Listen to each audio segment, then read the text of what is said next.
Nama saya Wahidin, sarjana hukum. Di desa ini Bapak menyalon kades ya Pak?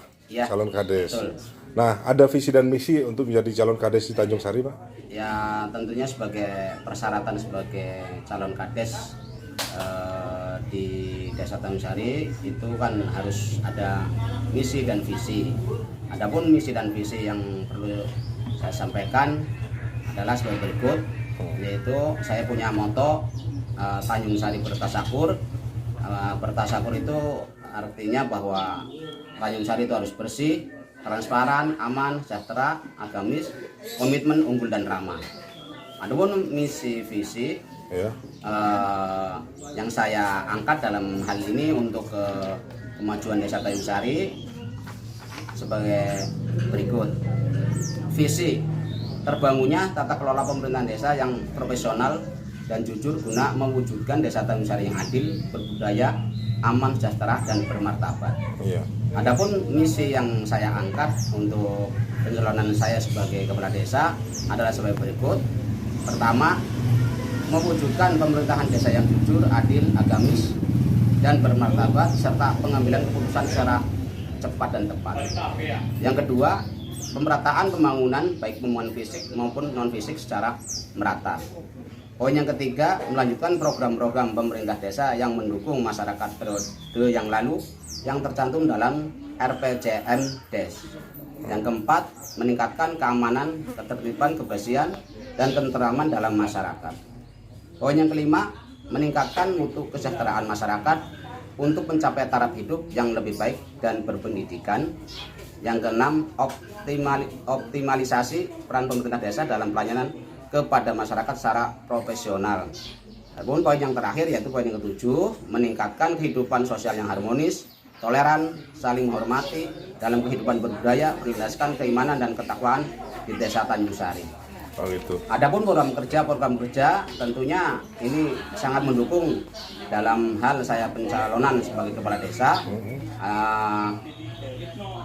Saya angkat dalam poin yang pertama yaitu A, bidang pemerintahan.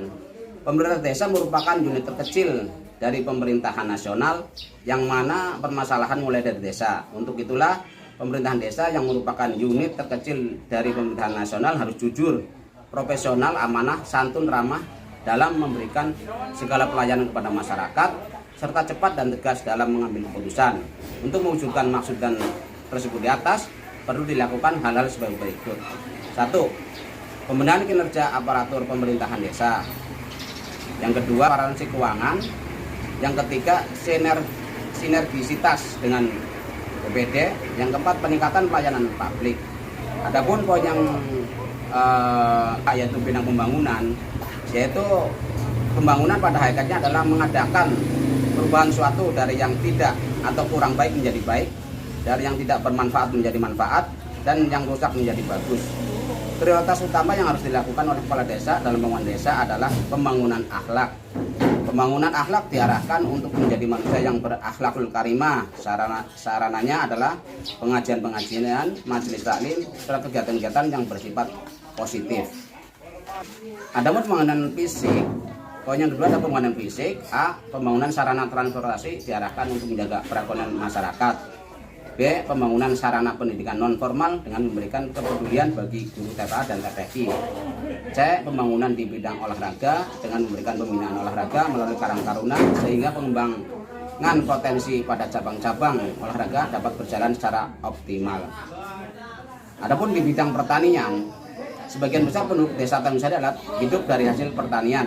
Untuk itu wajar apabila pertanian mendapat perhatian khusus. Selain pertanian, masyarakat Tanjung Sari juga berpotensi di bidang peternakan sehingga perlu ditingkatkan antara lain penyuluhan kepada para petani atau peternak, pengaturan air untuk petani, mengoptimalkan kelompok tani dan gaboktan.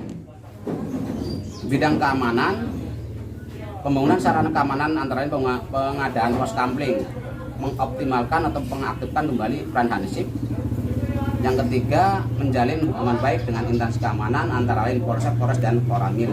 Yaitu bidang sosial dan kemasyarakatan meliputi mengoptimalkan kinerja RT dan RW, pembinaan PKK sebagai wadah bagi pembinaan ibu-ibu, dan yang terakhir yaitu memfungsikan BUMDes secara maksimal. Oke, Pak, mengenai pilkades ya Pak, Ya. harapan semua masyarakat pinginnya pilkades damai. Damai. Nah, menurut Bapak yang ideal pilkades damai apakah pakai money politik apa tidak? Kalau menurut saya secara pribadi seharusnya dalam pemilihan pilkades itu harus dilakukan secara profesional, jujur, adil, artinya tidak menggunakan money politik, sehingga tidak terjadi tidak terjadi suatu kerugian dalam masyarakat. Iya. Yaitu kalau misalnya money politik itu kan secara agama maupun secara negara tentunya dilarang. Sebaiknya kalau menurut saya agar pelaksanaan pilkades secara profesional seharusnya tidak menggunakan praktek-praktek money politik. Oke.